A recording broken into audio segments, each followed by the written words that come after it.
ఇది మర్డర్ అంటే ఏంటి, పుడుచుకోవడం అంటే ఏంటి అని చూస్తున్నారు.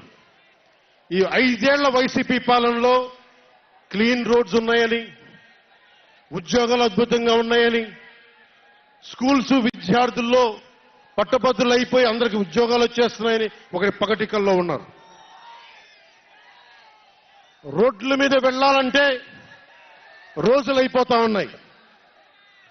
అందుకే కొంచెం కష్టమైన డబ్బులు తెచ్చి హెలికాప్టర్లు కట్టి ఇక్కడ సభాస్థల్లో దిగుతున్నాం. ఓజీలో వచ్చే రెమ్యునరేషన్, ఓజీలో వచ్చే సినిమా డబ్బులు కేజీ బియ్యం కూడా కొనకుండా హెలికాప్టర్లకు పెడతా ఉన్నాం.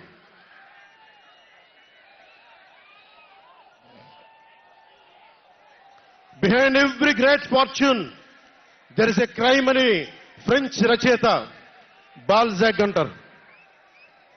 ఏ కష్టం చేయకుండా అర్ధాంతరం నడిమంత్రపు సిరి వచ్చినప్పుడు దాని వెనక ఒక నేరం ఉంటుంది. ఇది సూక్తి యొక్క సారాంశం. క్లాస్ వార్ అని చెప్పే జగన్ 5 కోట్ల మంది ప్రజల రాష్ట్రాన్ని 5 మందికి తాకట్టు పెట్టాడు.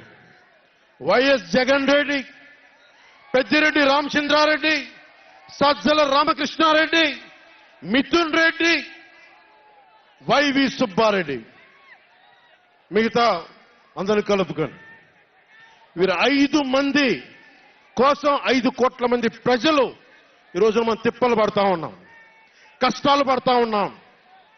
ఉద్యోగాలు లేకుండా యువత రోడ్ల మీదకి వచ్చినారు ఈ రోజున. ఇది మారాలి. ఏదైనా మాట్లాడదామంటే గుండాలతో బెదిరింపులు, రౌడీలతో దాడులు. ఇదే చెప్తా ఉన్నాను జన సైనికులకు కూడా. మబ్బుల్లో పరిగెత్తే పిడుగుల్లాంటి మన జన సైనికులకు చెప్తున్నా, వైసీపీ గుండాయిజాన్ని చూసి భయపడకండి. మనం ఉన్నాం. ఉద్దండుడైన రాజకీయ నేత శ్రీ నారా చంద్రబాబు నాయుడు గారు ఉన్నారు.